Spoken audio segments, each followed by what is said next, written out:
Hi hello friends. आजच्या व्हिडिओमध्ये सर्वांचं स्वागत आहे. आजच्या व्हिडिओमध्ये आपण बघणार आहोत इयत्ता 5वी स्कॉलरशिप यामध्ये लागणारा उपयुक्त असा विषय मराठी आणि या मराठीतील घटक आपण बघणार आहोत कार्यात्मक व्याकरण. तत्पूर्वी तुम्ही जर या चॅनलला नवीन असाल तर नक्की माझा चॅनल सबस्क्राईब करा. त्याचबरोबर बेल आयकॉन प्रेस करा जेणेकरून तुम्हाला नवनवीन व्हिडिओच्या नोटिफिकेशन मिळत जातील. चला तर मित्रांनो, आजच्या व्हिडिओला आपण सुरुवात करतोय. बघा, तुम्हाला आठवत असेल मागील व्हिडिओमध्ये आपण उपघटक 2.3 पर्यंतचा अभ्यास केलेला होता. आजच्या व्हिडिओमध्ये आपण काळ आणि अवतरण चिन्ह अशा 2 उपघटकांचा अभ्यास करणार आहोत. चला मग आपण सुरुवात करतोय आजच्या विषयाला. तो उपघटक आहे मराठी विषयातील व्याकरणातील भाग, तो म्हणजे काळ. बघा, आता तुम्हाला सगळ्यांनाच माहिती आहे काळाचे 3 प्रकार असतात आणि ते कुठले प्रकार असतात तर भूतकाळ, वर्तमान काळ आणि भविष्यकाळ. आता काळ नक्की कोणाला म्हणायचं तर बघा, एखादं वाक्य दिलं असेल आणि त्या वाक्यामध्ये तुम्हाला माहिती आहे मराठी विषयामध्ये आपल्याला काय काय महत्त्वाचं असतं, कर्ता, कर्म आणि क्रियापद. ह्या 3 गोष्टी असतील तर कुठलंही वाक्य पूर्ण होतं. मग यामधल्या क्रियापदावरती आपल्याला फोकस करायचं आहे. आणि क्रियापद म्हणजे कुठलं, खातो, पितो किंवा खाल्ला, बरोबर आहे ना, तर किंवा खाईल, अशा प्रकारचे जे शेवटी शब्द येतात शक्यतो वाक्याच्या, ते क्रियापद असतं. आणि मग या क्रियापदाचं ज्यावेळेस आपण वाचन करतो त्यानंतर तर आपल्याला अंदाज येतो की बाबा ही क्रिया घडून गेलेली आहे किंवा घडणार आहे किंवा आता चालू घडत आहे. यावरनच आपण काय करतो, काळाला 3 विभागामध्ये रूपांतरित करतो किंवा आपण थोडक्यात असं म्हणू शकतो की काळाचं 3 रूपामध्ये आपण काय करतो, वर्गीकरण करतो. मग काळाचे प्रकार किती आहेत तर 3 आहेत. आता आपण एक एक काळाचे प्रकार समजून घेऊयात. आणि काळ कशाला नक्की म्हणायचं तर काळ म्हणजे काय असतं तर वाक्यामध्ये दिलेल्या एखाद्या क्रियापदावरून आपल्याला क्रियेचा बोध होतो की ती क्रिया कुठल्या वेळी घडत आहे आणि त्यालाच आपण काय म्हणतो, काळ असं म्हणतो. ठीक आहे. आता ह्या काळाचे 3 प्रकार आहेत. कुठले प्रकार आहेत तर पहिला काळ आहे वर्तमान काळ, दुसरा काळ आहे भूतकाळ आणि तिसरा काळ आहे भविष्यकाळ. आता आपल्याला वर्तमान काळ कुठला आहे तो नक्की शोधायचा आहे. बघा, आता वर्तमान काळ म्हणजे काय, एखादी वाक्य दिलं असेल किंवा एखादी घटना ही चालू आहे, सुरू आहे आत्ता, बरोबर आहे ना, तर अशा प्रकारच्या वाक्याला आपण काय म्हणतो, वर्तमान काळ.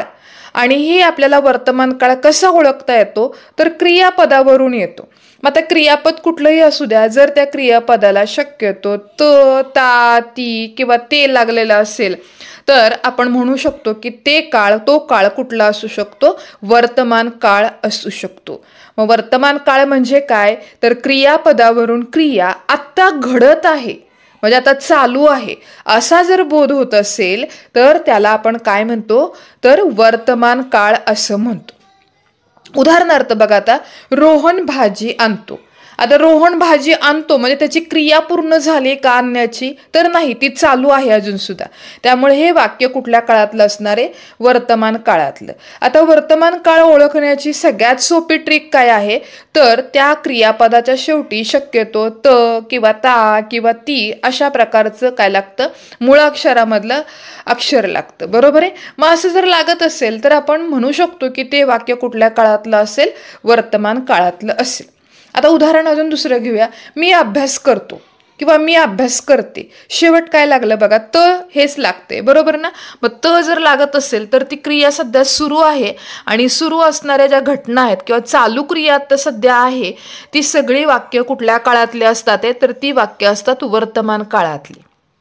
आता तुम्हाला समजलं असेल वर्तमान काळ म्हणजे काय असणार आहे, त महत्वाचं आहे, त आठवलं पाहिजे. आता दुसरा काळ येतो भूतकाळ. भूतकाळ म्हणजे काय, घडून गेलेली घटना. भूत कधी होऊ शकतं ह्याच्यावरनं तुमच्या लक्षात येईल की बाबा भूत कधी आपण म्हणतो, एखादा माणूस मरून गेल्यानंतर त्याचं रूपांतर भूतात होतं म्हणजे ती घटना घडून गेल्यानंतर भूत झालं. यावरनं तुमच्या लक्षात राहायला सोपं जाईल की भूतकाळ म्हणजे काय तर ती घटना पूर्वी कुठेतरी घडलेली आहे, बरोबर आहे. मग एखादं वाक्य वाचताना क्रियापदावरनं तुमच्या लक्षात काय येतं तर ती घटना घडून गेलेली आहे असं आपल्याला कळतं. त्यावेळेस आपण त्याला काय म्हणतो, तो काळ कुठला आहे वाक्याचा तर भूतकाळ आहे. आता भूतकाळ ओळखण्याचे सगळ्यात छान ट्रिक म्हणजे काय, तर त्या क्रियापदाला शक्यतो ल हे अक्षर लागलेलं असतं. ठीक आहे. मग आता बघा उदाहरण, रोहनने भाजी आणली. आणली म्हणजे काय, आणून क्रिया पूर्ण केलेली, झाली त्याची क्रिया. ल लागला असेल तर आपण म्हणू शकतो ते वाक्य भूतकाळामधलं असेल. ठीक आहे. बघा आता मग भूतकाळ इथे आपल्याला समजला काय, रोहनने भाजी आणली किंवा रोहनने अभ्यास केला किंवा रोहनने पाणी पिलं. ह्या सगळ्या वाक्यांमध्ये त्याची क्रिया ती पूर्ण होती.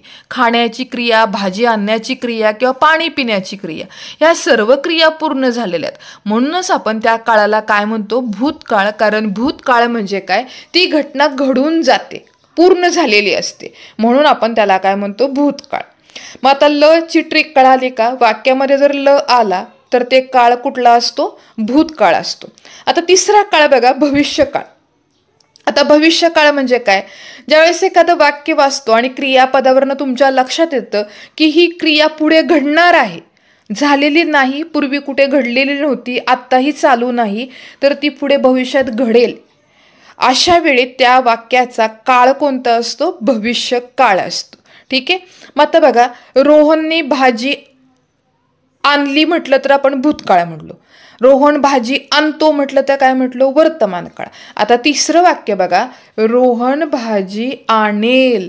मग त्याने आणले का, नाही, बरोबर आहे का, किंवा आणतोय का, नाही. आणेल म्हणजे काय, तो संध्याकाळी जाईल किंवा उद्या जाईल किंवा रविवारी जाईल, पण त्याने अजूनपर्यंत भाजी आणलेली नाही. याचा अर्थ ते वाक्य कुठल्या काळातलं आहे, तर ते वाक्य आहे भविष्य काळामधलं. येते लक्षामध्ये. मग आणेल, करेल, उठेल असं जर काही असेल तर त्यावेळेस आपण त्याला काय म्हणतो, भविष्यकाळ असं म्हणतो. ठीक आहे. चला, इथे आपण काळाचे 3 प्रकार शिकलो.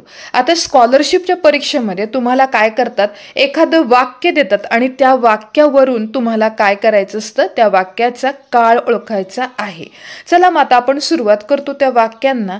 बघूयात आपण कुठल्या प्रकारची वाक्य आहेत ते. बघा आता पहिलंच वाक्य, वा काय छान गाणे म्हटलेस तू. बघा आता गाणं म्हटलेस तू म्हणजे म्हणून झाले तिचं का, म्हणते ती, नाही.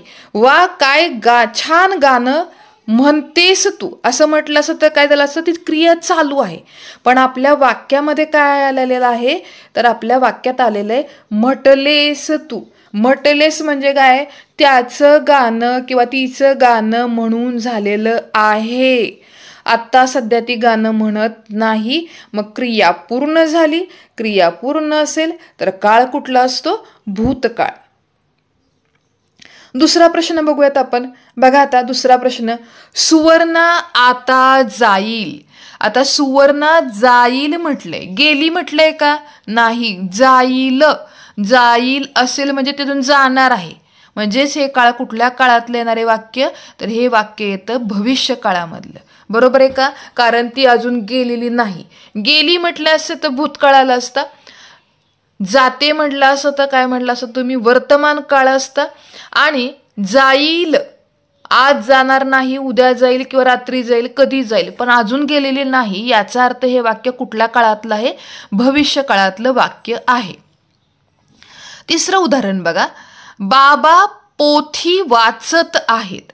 आता इथं क्रिया चालू आहे, बाबांच्या हातात अजून पोथींचं पुस्तक आहे आणि पोथी ते वाचत बसलेले आहेत, म्हणजे क्रिया चालू आहे. क्रिया पूर्ण झालेली नाही म्हणजे ही क्रिया चालू आहे. याचा अर्थ हे उदाहरण वर्तमान काळामधील आहे. पुढे येतो आपण. चौथं वाक्य बघा, आता हे मासे आपल्या जाळ्यात सापडतील. आपल्या जाळ्यात सापडतील, अजून सापडलेत का, नाही, पण सापडतील भविष्यामध्ये. म्हणजेच हे वाक्य कुठल्या काळात आलं, भविष्य काळ. आता हे मासे आपल्या जाळ्यात सापडतील, याचा अर्थ हे वाक्य भविष्य काळातील आहे. पुढे येऊयात आपण. त्यांनी फार बहादुरी गाजवली होती. आता त्यांनी बहादुरी गाजवली होती, आत्ता गाजवत आहेत का, नाही, किंवा गाजवणार आहेत का, नाही. मग वाक्य कुठल्या काळातलं आलं, तर गाजवली होती म्हणजे हे वाक्य भूतकाळातील आहे. पुढचं वाक्य बघा, मुले सुट्टीत मजा करतात. म्हणजे सुट्टी अजून चालू आहे, मुलं अजून सुद्धा मजा करत आहेत, म्हणजे हे वाक्य वर्तमान काळातील आहे. जर असं सांगितलं असतं मुले सुट्टीत मजा करत होती तर मग भूतकाळ असता, किंवा मुले सुट्टीत मजा करतील म्हटलं असतं तर भविष्यकाळ असतं. पण आपल्याला वाक्य काय दिलेले, मुले सुट्टीत मजा करतात, म्हणजे हे काळ कुठल्या काळातलं वाक्य, वर्तमान काळ. आता पुढे बघा, मी ही स्पर्धा जिंकणारच. आत्ता स्पर्धा जिंकली का, नाही. किंवा स्पर्धा जिंकत आहे का तो, नाही. म्हणजे वाक्य कुठलं आलं, भविष्य काळातलं. म्हणजे मी ही स्पर्धा जिंकणारच म्हणजे काय, भविष्यात जेव्हा कधी स्पर्धा होईल ती जिंकेल. अजून मी जिंकलेलो नाही, त्यामुळं पर्याय 3 हे प्रश्न क्रमांक 7चं उत्तर आहे, भविष्यकाळ. 8 नंबरचा प्रश्न बघा, मला खूप मजा वाटायची. आता मजा वाटायची, वाटायची म्हणजे क्रिया काय झालेली आहे सांगा, होऊन गेलेली आहे. वाटते म्हटलं तर काय असतं, तर तो वर्तमान काळ असता. म्हणजे मला मजा वाटते, आत्ता सध्या मजा वाटते, पण वाक्यात काय दिले, वाटायची. आणि वाटायची म्हणजे तिला मजा वाटून गेलेली आहे, याचा अर्थ हे वाक्य भूतकाळातील आहे. पुढचा प्रश्न बघूयात आपण.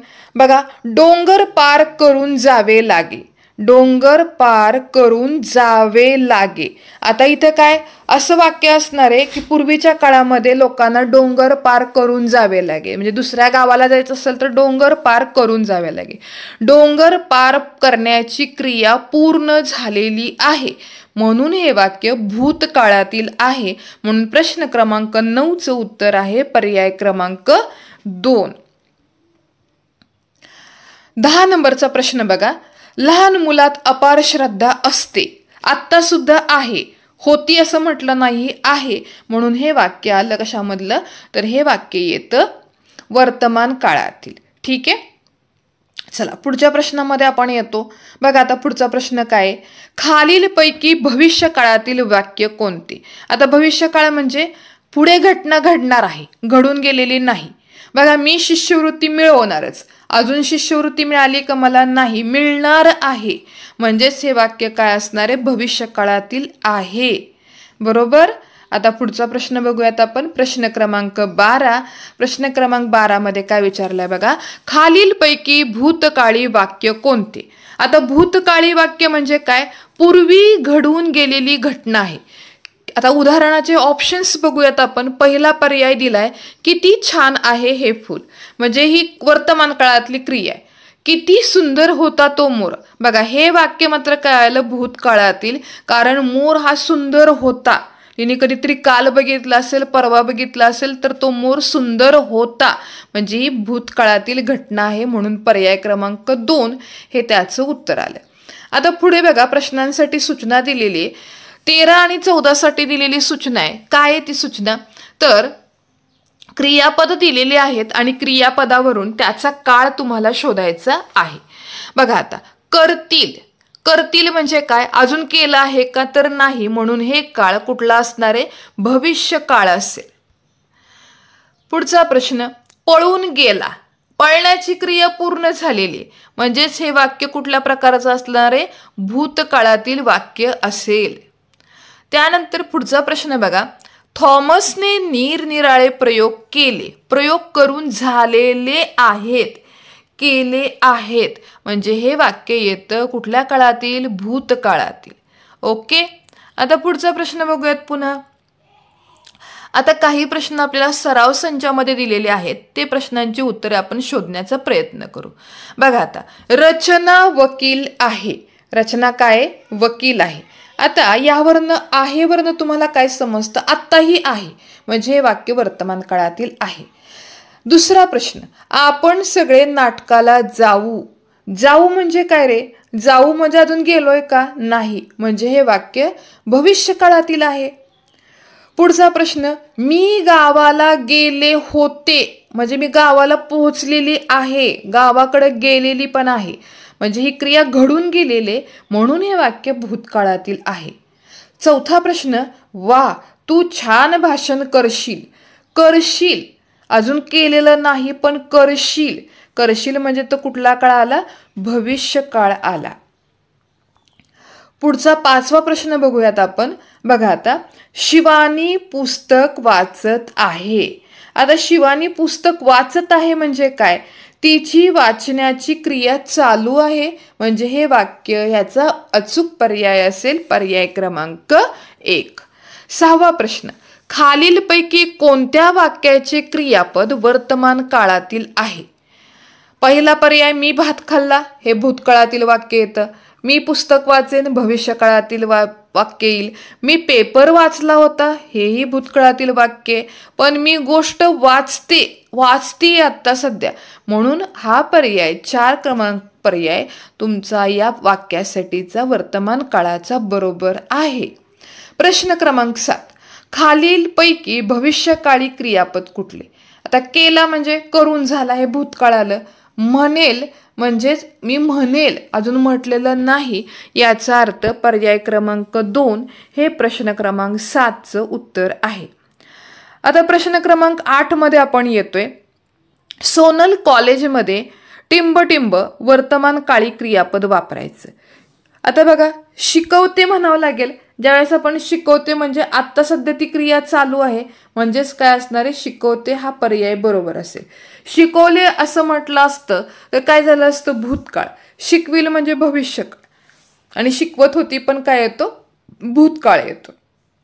त्यामुळे प्रश्न क्रमांक 8चं उत्तर पर्याय क्रमांक 1 आहे. आता पुढचा प्रश्न बघा, खालीलपैकी भूतकाळी क्रियापद कुठले? आता भूतकाळी क्रियापद म्हणजे काय? जातो येईल, जाईल येईल का गेला येईल? तर गेला, कारण गेला आपण ज्यावेळेस म्हणू त्यावेळेसच काय होणार आहे? ती क्रिया पूर्ण घडलेली असणार आहे. म्हणजे प्रश्न क्रमांक 9चं उत्तर येतं गेला. बरोबर का? येस. आता पुढे येतो पुढच्या प्रश्नांमध्ये. बघा आता, रुपाली खूप हुशार आहे, या वाक्याचं भूतकाळी वाक्य आपल्याला लिहायचं आहे. आता रुपाली खूप हुशार आहे, मग आता भूतकाळ पूर्वी होती म्हणजे काय येणार आहे? रुपाली खूप हुशार होती, म्हणून याचं उत्तर येईल पर्याय क्रमांक 3. त्यानंतर 11वा प्रश्न बघा, यंदा शेतात खूप पीक आले. आता ह्याचं आपल्याला काय लिहायचंय? भविष्यकाळातील रूप लिहायचे. मग भविष्यकाळामध्ये काय लिहावं लागेल? आपल्याला क्रियापदात बदल करावा लागेल. यंदा शेतात खूप पीक येईल, है ना, कारण भविष्यकाळ विचारलाय, म्हणून पर्याय क्रमांक 2 हे प्रश्न क्रमांक 11चं उत्तर आहे. आता प्रश्न क्रमांक 12 मध्ये आपण येतो. बघा, मी काल लंगडी खेळलो, याचं वर्तमान काळामध्ये तुम्हाला रूपांतर करायचं आहे. मग रूपांतर वर्तमान काळामध्ये काय लिहावं लागेल? तर मी आहे तसं लिहावं लागेल, काल ऐवजी आज लिहावं लागेल, आणि लंगडी खेळलो ऐवजी लंगडी खेळतो, म्हणून पर्याय क्रमांक 2 हा अचूक पर्याय असणार आहे. पुढे, सादियाने बाबांना पत्र, काय लिहावं लागेल? लिहितेल का? सादियाने बाबांना पत्र लिहिते नाही, लिहिलं किंवा लिहिली, है ना. तर हे वाक्यरचना बरोबर होते, म्हणून प्रश्न क्रमांक 13चं उत्तर पर्याय क्रमांक 1 येईल. पुढे जातोय पुढच्या प्रश्नांमध्ये. बघा आता 14 नंबरचा प्रश्न, शब्दाच्या कोणत्या जातीवरनं काळ ओळखतात? आता शब्दाच्या जाती बघा, मागच्या व्हिडिओमध्ये आपण ऑलरेडी शिकलेलो आहे. नाम, सर्वनाम, विशेषण आणि क्रियापद. तर ह्यापैकी क्रियापदावरून आपल्याला माहिती कळते की ते वाक्य कुठल्या काळातील आहे, म्हणून प्रश्न क्रमांक 14चं उत्तर आहे पर्याय क्रमांक 3. आता प्रश्न क्रमांक 15 मध्ये आपण येतो. खालीलपैकी काळाचा प्रकार नसलेला पर्याय ओळखा. बघा आता काळ मी 3 शिकवले, तर वर्तमान काळ, भूतकाळ आणि भविष्यकाळ. मग कुठला पर्याय नाही? तर साधा काळ, म्हणून पर्याय क्रमांक 2 हे प्रश्न क्रमांक 15चं उत्तर आहे. तर बघा अशा प्रकारे आपण उपघटक 2.4 यामध्ये काळाबद्दल सगळी माहिती बघितली, त्यावर आधारित काही प्रश्नांची उत्तरे देखील चेक करून बघितली. तर आपल्या लक्षात येतंय, वाक्य नीट वाचलं तर तुम्हाला बरोबर समजतं ते वाक्य जुनं झालेलं आहे म्हणजे पूर्वी घडलेलं आहे तर भूतकाळ म्हणा, आत्ता सध्या चालू आहे तर वर्तमान काळ असतो, आणि जर ते भविष्यात घडणार असेल उद्या, परवा, रविवारी, सोमवारी, कधीही किंवा पुढच्या महिन्यात, पुढच्या वर्षी किंवा 50 वर्षानंतर, तर ती सगळी वाक्य आपली कशी येतात, भविष्य काळातली येतात. तर या ठिकाणी बघा उपघटक 2.4 संपला. आता आपण येणार आहोत उपघटक 2.5 मध्ये. आता उपघटक 2.5 जो आहे ना, तो आहे विरामचिन्हावर आधारित. आता विरामचिन्ह म्हणजे काय तर समजून घ्या. व्याकरणाचा ज्यावेळेस आपण अभ्यास करतो, मराठी म्हटलं तर आपल्याला व्याकरण आलं पाहिजे, आणि व्याकरणामध्ये नुसतं व्याकरण लिहून उपयोग नाही, तर ते तुम्हाला शुद्ध लेखनामध्ये वापरावं लागतं. म्हणजे शुद्ध लेखनामध्ये काही नियम आहेत. जसे की तुम्हाला माहिती आहे, एखादं वाक्य पूर्ण झालं तर आपण पूर्णविराम देतो, किंवा तुम्ही पुस्तकामध्ये पण बघता वेगवेगळ्या प्रकारची विरामचिन्हे तिथे वापरलेली असतात. जसे की स्वल्पविराम, अर्धविराम, एकेरी अवतरण चिन्ह, दुहेरी अवतरण चिन्ह. तर अशा प्रकारचे जे काही चिन्ह आहेत किंवा विरामचिन्ह आपण त्याला म्हणतो, त्याचे नियम काय आहेत किंवा ते कधी वापरायचे याचा सुरुवातीला आपण अभ्यास करूयात, आणि त्यानंतर मग नमुना प्रश्न सोडवण्याचा आपण प्रयत्न करूयात. ठीक आहे, चला मग आपण सुरुवात करतोय आता नवीन उपघटकाला, तो म्हणजे 2.5 विरामचिन्हे. बघा आता विरामचिन्हे कोणाला म्हणायचं. विराम म्हणजे काय तर विश्रांती. कसं होतं बघा, एका तालासुरात आपण जर नुसतं म्हटलं यंत्रासारखी भाषा वाटते. म्हणून आपल्या आवाजामध्ये नेहमी काय असतो, चढ उतार असतो. एखादी घटना असेल तर 2-3 शब्दानंतर आपण थोडासा पॉज घेतो, म्हणजे थोड्या वेळासाठी क्षणभर आपण थांबतो, बरोबर ना. तर अशा प्रकारे आपण एखादं वाचन करताना काय करतो, विराम घेतो, म्हणजेच काय करतो आपण विश्रांती घेतो. त्याचबरोबर बोलताना देखील बघा, आपण ज्यावेळेस एकमेकांबरोबर बोलत असतो तर आपल्या आवाजामध्ये चढ उतार असतो. आपण बोलत असताना काय करतो, मध्ये मध्ये थांबत असतो. वाचताना पण आपण काय करतो, एखादं वाक्य संपलं किंवा एखादा प्रश्न असेल, उद्गार चिन्ह असेल, तर त्यावेळेस आपल्या आवाजामध्ये चढ उतारपणा होत असतो. मग हे सगळं जे काय आपण दाखवतो लिहित असताना, तेच म्हणजे काय असतं, विरामचिन्हाचा वापर केलेला असतो. मग अशा प्रकारचे वेगवेगळे संकेत देण्यासाठी आपण काही चिन्ह वापरतो या भाषेमध्ये, तर त्यालाच आपण काय म्हणतो, विरामचिन्हे म्हणतो. आता विरामचिन्हांचा व्यवस्थित वापर तुम्हाला करता आला पाहिजे, तर तेच विरामचिन्हांचा अभ्यास आपण आजच्या या उपघटकामध्ये करणार आहोत. बघा आता विरामचिन्हे कशा प्रकारचे असतात. पूर्णविराम म्हणजे काय असतो तुम्हाला माहिती आहे, एखादं वाक्य पूर्ण झाल्यानंतर आपण काय करतो, एक ठिपका देतो, बरोबर आहे, त्यालाच आपण काय म्हणतो, पूर्णविराम म्हणतो. त्यानंतर स्वल्पविराम म्हणजे काय तर एखादं मोठं वाक्य असेल आणि आपण थोड्या वेळासाठी तिथे थांबतो, त्यावेळेस तो काय असतो, स्वल्पविराम असतो. अर्धविराम म्हणजे कसा असतो, एक ठिपका असतो आणि त्याच्या खाली पुन्हा आपण काय करतो, स्वल्पविराम देतो, याला आपण काय म्हणतो, अर्धविराम म्हणतो. एकेरी अवतरण चिन्ह कसं असतं तर एखादं वाक्य असतं, त्याच्यातला जो मजकूर आहे त्याच्याभोवती आपण डोक्यावरती काय करतो, एकेरी अवतरण चिन्ह देतो. उद्गारवाचक चिन्ह कसं असतं तर उद्गारवाचक चिन्ह काय प्रकारचं असतं तर ते म्हणजे आपण काय करतो, उभी रेघ दाखवतो आणि त्याच्या खाली एक छोटासा काय करतो, ठिपका देतो, याला म्हणायचं उद्गारवाचक चिन्ह. आता त्यानंतर प्रश्नचिन्ह. प्रश्नचिन्ह बऱ्यापैकी आपल्याला माहिती असतं. प्रश्नचिन्ह बऱ्याच वेळा आपण पुस्तकामध्ये देखील बघतो, तर आपण काय करतो, प्रश्नचिन्ह ओळखीचं आहे तुमच्या. आणि दुहेरी अवतरण चिन्ह म्हणजे काय, दोन व्यक्तींमधला संवाद असेल तर तो आपण काय करतो, अशा प्रकारचे 2 अवतरण चिन्ह करून त्यामध्ये दर्शवत असतो. तर हे सगळे काय आहेत, विरामचिन्हे आहेत. आता या विरामचिन्हांचा उपयोग आपल्याला करायचा आहे. मग कशा प्रकारचे प्रश्न येतात ते आपण आधी बघूयात नमुना प्रश्नांमध्ये. बघा आता प्रश्न क्रमांक 1, उद्या काय तो निर्णय कळेल. आता हे वाक्य वाचल्यानंतर तुमच्या लक्षात येतं आता यामध्ये कुठलं विरामचिन्ह आपल्याला वापरावं लागेल तर पहिलंच विरामचिन्ह म्हणजे हे वाक्य पूर्ण झाल्यानंतर आपल्याला काय करावं लागतं, पूर्णविराम द्यावा लागतो. मग पूर्णविराम असलेला कुठला पर्याय आहे, पर्याय क्रमांक 1. मग प्रश्न पहिल्याचं उत्तर येतं पर्याय क्रमांक 1. आता दुसऱ्या प्रश्नामध्ये आपण येतोय. बघा आता, रूपा शाळेत का जात नाही. आता रूपा शाळेत का जात नाही, का असं विचारलं म्हणजे प्रश्न विचारलेला आहे. मग कुठलं विरामचिन्ह येणार आहे, प्रश्नचिन्हाचं, म्हणजे पर्याय क्रमांक 2 हे दुसऱ्याचं उत्तर आहे.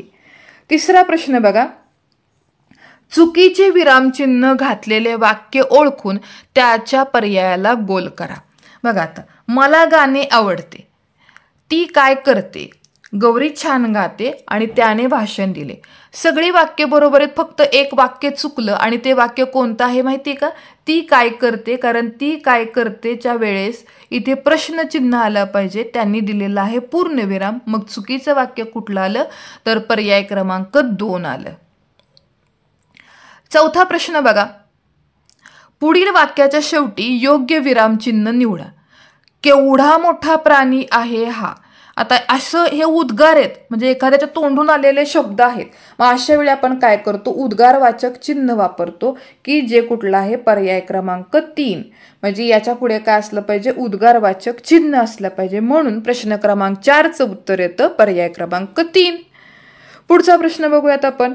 बघा आता, विरामचिन्ह ओळखायचे आपल्याला, बरोबर आहे. त्याने असं का केलं असेल. आता इथं कुठलं विरामचिन्ह वापरलेलं आहे तर ते आहे प्रश्नचिन्ह, म्हणजेच पर्याय क्रमांक 4 हा बरोबर पर्याय आहे. पुढचा प्रश्न बघा. वाक्यातील विरामचिन्ह ओळखून त्याच्या योग्य क्रमांकाचा पर्याय निवडा. आता काय केले बघा, ओ हो तू उत्कृष्ट कामगिरी केली. हे कसलं विरामचिन्ह याच्यामधलं तर उद्गार चिन्ह आहे, बरोबर ना. म्हणून याचा पर्याय किंवा याचं उत्तर काय असणार आहे तर प्रश्न क्रमांक 6चं उत्तर काय येतं, पर्याय क्रमांक 2 येतं. पुढे येतो आपण 7 नंबरचा प्रश्न. बघा आता, चुकीचे विरामचिन्ह घातलेलं वाक्य ओळखायचे. सुंदर बगीचा आहे हा, तो नेहमी खेळतो, कोण आले तिकडे, सायली राणी व रिया अभ्यास करतात. आता सगळी वाक्य बघितली तर बरोबर आहे, फक्त एक चुकलंय. हे वाक्य साधं वाक्य, त्यामुळे याला फक्त पूर्णविराम पाहिजे होता, पण इथं काय दिलेलं आहे तर उद्गार चिन्ह दिलेलं आहे. म्हणून पर्याय क्रमांक 3 हा चुकीचा पर्याय आहे. आता प्रश्न क्रमांक 8 मध्ये या. मी नियमित अभ्यास करतो. साधं वाक्य, म्हणजे ह्या वाक्यानंतर आपल्याला काय द्यावं लागणार आहे तर पूर्णविराम असला पाहिजे. म्हणजेच या वाक्यामध्ये पर्याय क्रमांक 3 म्हणजेच पूर्णविराम हे चिन्ह आवश्यक आहे. मग त्याचं उत्तर येईल पर्याय क्रमांक 3. प्रश्न 9 मध्ये या. पुढील वाक्याच्या शेवटी कोणते विरामचिन्ह वापरणे योग्य होईल. आता वाक्य वाचा. मी जाऊ का खेळायला. का आले की नाही, का किंवा कोठे तर प्रश्न विचारलेला आहे. मग त्यामुळे येतं कुठलं चिन्ह दिलं पाहिजे, प्रश्नार्थक चिन्ह दिलं पाहिजे. पुढे जातोय पुढच्या प्रश्नांमध्ये. बघा आता, अर्धविराम यासाठी असणारे योग्य विरामचिन्ह ओळखा. आता अर्धविराम, स्वल्पविराम म्हणजे काय असतो सगळ्यांना आठवत असेल. स्वल्पविराम म्हणजे आपण काय करतो तर नुसतं असे या प्रकारे काय करतो, एक चिन्ह देतो, बरोबर आहे. हे म्हणजे काय आलं तर स्वल्पविराम. आपल्याला विचारले अर्धविराम, मग अर्धविराम कुठला असतो तर पर्याय क्रमांक 3 मधलं जे चिन्ह आहे त्यालाच आपण काय म्हणतो, अर्धविराम म्हणतो. पुढचा प्रश्न. प्रश्नचिन्हासाठी कुठले चिन्ह वापरतो आठवते का तर त्याचं उत्तर काय येणार आहे पुन्हा पर्याय क्रमांक 3, कारण प्रश्नचिन्ह दिल्यानंतर आपण काय करतो अशा प्रकारचं चिन्ह वापरत असतो. प्रश्न 3. विराम चिन्हाचे योग्य नाव काय. आता त्यांनी काय केले, एक विराम चिन्ह दिलेले आणि त्यालाच आपण काय म्हणतो प्रश्नचिन्ह. म्हणून पर्याय क्रमांक 1 हे प्रश्न क्रमांक 3चं उत्तर येते. त्यानंतर प्रश्न क्रमांक 4. त्यांनी जे चिन्ह दिलेले त्याचं नाव काय तर त्या चिन्हाला आपण काय म्हणतो, एकेरी अवतरण चिन्ह. म्हणून प्रश्न क्रमांक 4चं उत्तर येतं पर्याय क्रमांक 3. आता पुढे येतो आपण प्रश्न क्रमांक 5 मध्ये. बघा आता, त्यांनी एक चिन्ह दिलेले त्याचं नाव काय आपल्याला लिहायचे. त्याचं नाव काय येते सांगा बरं तर ते आहे काय, उद्गार चिन्ह. म्हणून प्रश्न क्रमांक 5चं उत्तर येतं पर्याय क्रमांक 2. आता पुढची सूचना वाचूयात आपण 6 ते 10 नंबरसाठी. खालील वाक्यातील विरामचिन्हे ओळखा. बघा आता, इथं कुठले विरामचिन्ह दिलेलं आहे तर याला आपण काय म्हणतो, उद्गार चिन्ह. म्हणून 6चं उत्तर आलं पर्याय क्रमांक 2. प्रश्न क्रमांक 7 साठी कुठल्या चिन्हाचा वापर केलेला आहे तर ते आहे प्रश्नचिन्ह. म्हणून प्रश्न क्रमांक 7चं उत्तर येतं पर्याय क्रमांक 4. त्यानंतर प्रश्न क्रमांक 8 मध्ये कुठलं चिन्ह वापरलेले तर स्वल्पविराम वापरलेले. म्हणून प्रश्न क्रमांक 8चं उत्तर काय आलं पर्याय क्रमांक 3. प्रश्न 9. आता इथं काय काय वापरले बघा, स्वल्पविराम पण दिसतोय आणि दुहेरी अवतरण चिन्ह पण दिसते. मग स्वल्पविराम आणि दुहेरी अवतरण चिन्ह असा पर्याय क्रमांक 4 हे या प्रश्नाचं उत्तर आहे. पुढे येतोय पुढच्या प्रश्नांमध्ये, इंद्रधनुष्यामध्ये 7 रंग असतात. मग आता इथं कुठलं चिन्ह वापरले तर पूर्णविराम, म्हणून पर्याय क्रमांक 1 हा अचूक पर्याय आहे. पुढचा प्रश्न 11 नंबरचा, तुला कंटाळा नाही ना आला या वाक्यात कोणते विरामचिन्ह द्यायचे आहे. आता बघा, तुला कंटाळा नाही ना आला, इथे काय विचारले, प्रश्न विचारलाय है ना, म्हणून याचं उत्तर काय आणार आहे, याला प्रश्न आपल्याला द्यावं लागेल, म्हणजे प्रश्नचिन्ह पर्याय क्रमांक 4 हे याचं उत्तर असेल. पुढे प्रश्न क्रमांक 12, वा कोकम सरबत छान झालेलं आहे. आता वा नंतर काय येणार आहे, उद्गार चिन्हाला असणार आहे, म्हणजेच याच्यासाठीचा अचूक पर्याय असेल पर्याय क्रमांक 3. प्रश्न 13 मध्ये आपण येऊयात. आता प्रश्न 13 बघा काय, खालील वाक्यातील चुकीची विरामचिन्ह घातलेलं वाक्य तुम्हाला ओळखायचे. पहिलं वाक्य बरोबर आहे, बापरे केवढा मोठा हा अजगर. गाढवाला गुळाची चव काय, हे पण बरोबर आहे. मनीषाला पेरू आंबा फणस आवडतात, हेही बरोबर आहे. चौथं वाक्य चुकीचे, श्रद्धा नियमित अभ्यास करते, त्यासाठी प्रश्नचिन्ह द्यायची गरज आहे का तर नाही.